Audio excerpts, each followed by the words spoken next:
Moi, j'étais très ému que le président cherche une solution d'une paix permanente et durable.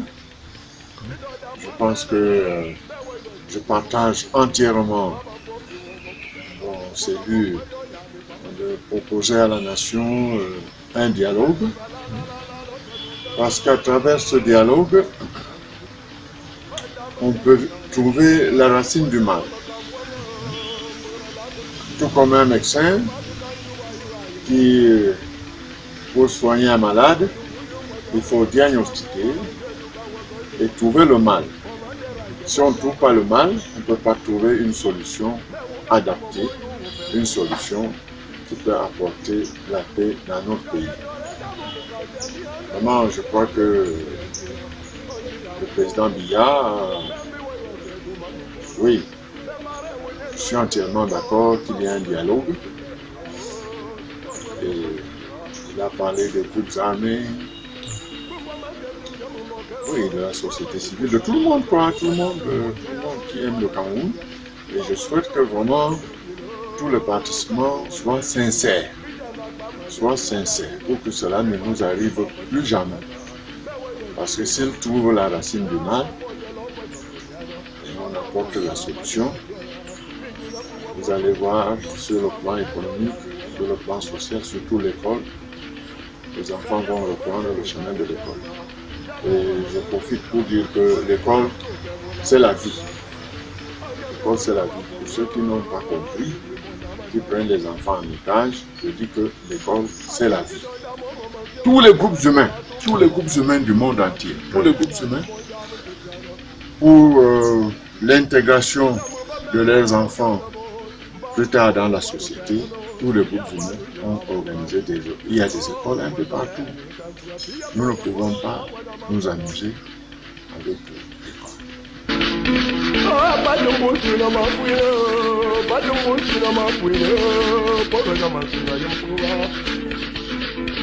Oui, il faut que tout le monde participe. Hein? Il faut que tout le monde participe et puis sans contrainte. Il a même parlé l'armée qui... vous savez, on a perdu. Mais cette crise, on a perdu plus de 2000 Camerounais. Plus de 2000 Camerounais. Alors, à partir du moment où on a perdu tant de vies humaines, destruction des biens, hein, des écoles brûlées, des hôpitaux, hein, et puis, donc il faut qu'on arrive à une solution. Il faut qu'on arrive à une solution. Même il a parlé de diaspora, les gens viendront, n'est-ce pas, pour aussi prendre part. Et puis, vraiment, j'insiste sur la racine du mal. J'insiste beaucoup. Parce que, bon, et puis, là, j'ai compris que le président vraiment était au courant de tout ce qui s'est passé. J'ai suivi avec beaucoup d'intérêt son discours. Quand il a parlé de marginalisation, quand il a... Et puis, des gens qui sont nommés pendant des décennies et des décennies. Bon, et là, je dis que l'équilibre régional, écoutez, quand on nomme des gens, ce n'est pas pour qu'ils partent construire des écoles ou des hôpitaux ou des routes, etc. etc. Moi j'ai vu des écoles au nord, hein, qui sont dans un état vraiment de délabrement, enfin, des écoles de fortune. Et pourtant, le premier président était du nord. Tout à fait. Bon, et puis, j'étais à vous, une misère abyssale, et des écoles vraiment... non, on ne peut pas parler ça, on peut pas parler d'écoles où les enfants sont assis sur des bouts de bois. Et que s'il pleut, il n'y a pas l'école. Non, non. Je dis que l'école, c'est la vie. Et je crois que ce n'est pas la politique de l'équilibre régional qui peut apporter des solutions à nos problèmes. C'est la décentralisation. C'est la décentralisation. Parce que si on arrive à confier la région, le destin de région, aux élus locaux, mais moi je crois que ça va marcher. C'est comme ça qu'on fait dans tous les pays du monde. Hein? Moi, vous voulez que je vous raconte une histoire quand j'étais professeur? Oui, allez-y. J'étais professeur dans...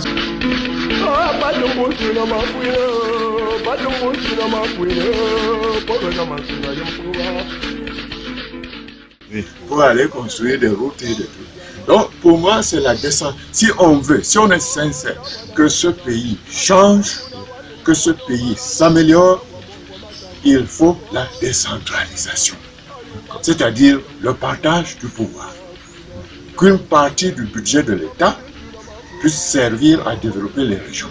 Il y a déjà des États africains qui sont à 40-45% de budget décentralisé.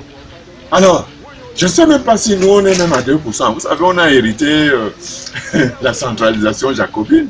Bon, ben, si vraiment, à la suite de ce dialogue, on met des bases solides pour que nos enfants ne tombent plus vraiment dans des problèmes. C'est la décentralisation qui peut apporter le salut, n'est-ce pas, à notre pays. Les élus locaux élus sur un programme. Hein? Et puis, et l'alternance va même s'organiser parce qu'à partir du moment où les élus locaux ont un programme, si le programme n'est pas bien réalisé, eh bien, la population va changer. Sanctionner. Oui, oui, sanctionner. Il y aura de fortes sanctions. Regarde ce qui se passe en Tunisie aujourd'hui. On m'a dit que c'est une forte sanction. Donc, c'est tous les pays du monde. C'est les élections à base d'un programme précis, clair. Et là, vous allez voir, tout le monde se plaint de l'état des routes. Tout le monde se plaint de nos écoles, de nos hôpitaux. Ou même, que dirais-je? Donc, l'électricité, l'eau potable, les coupures tout le temps, etc. L'eau qui manque, l'eau potable, etc., etc. Donc, à partir du moment où nous allons, le dialogue, à travers ce dialogue, on peut mettre les bases d'une décentralisation. Vraiment, oui, une décentralisation qui va permettre à notre pays, hein, comme les autres nations. Si je vous parle de Pays-Bas où est ma épouse, ben, je vous dis que les provinces ont leur budget. Hein. Et puis, et c'est pour ça que chaque année, hein, on voit l'évolution du pays, ça avance, ça avance, ça avance.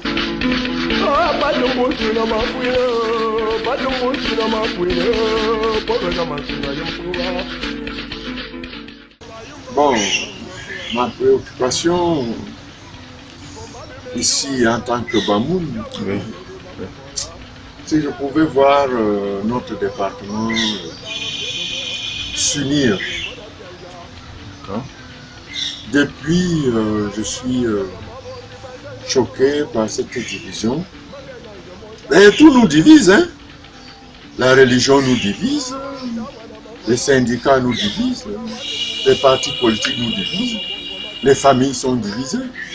Je ne sais pas si on doit laisser un pays, un département divisé à nos enfants. Et on ne peut rien construire dans un département très divisé comme chez nous. Je ne sais pas. Oui, si on pouvait, chacun, là où il se trouve, vraiment faire un effort pour atténuer toutes ces divisions-là. Oui. Dans votre souhait, c'est l'unité? Oui, l'unité du peuple Bamoun. L'unité du peuple Bamoun. Parce que aujourd'hui même, quand il y a deuil quelque part, hein, c'est tout un problème. On dit, est-ce qu'il est de 3 lettres ou de 4 lettres ou de 10 lettres, etc. etc. Donc même, c'est comme si même avec les morts, on est divisé. Tout à fait. Vraiment, non, il faudrait... et puis, la solution, c'est possible. Si chacun se pose la question, Yes. la simple question suivante, mais pourquoi mon voisin ne cause pas avec moi? Est-ce que j'aurais commis des torts à mon voisin? Si oui, pourquoi pas lui présenter des excuses sincères? Est-ce qu'on va laisser un pays, un département profondément divisé à cause de l'égoïsme, à cause du matérialisme, à cause de la haine, de l'envie? Hein? Bon, je ne sais pas combien de temps il me reste à vivre, mais si je pouvais, puisque vous m'avez posé la question, Oui, oui. faire un effort pour qu'on laisse un département où les fils et filles du Noun, vraiment, oui, pourront S'unir. s'unir et... parce qu'on ne peut rien faire dans la division. On ne peut rien. On ne peut rien. Dès que l'un veut planter un bananier, l'autre vient la nuit déterrer. Incroyable. Mon souhait est donc tous nous fassions un effort au niveau des familles. Oui, mon fils, non, on ne se comprend pas avec mon fils. Où est le problème? Je ne m'entends pas bien avec ma femme. Où se trouve le problème? D'accord. Mon voisin, quand il me voit, il tourne la tête. Où est le problème? Peut-être, vraiment, avec toute sincérité, on peut construire un département où, Indivisible. oui, c'est ça. Je veux que les Bamouns s'unissent autour de leur...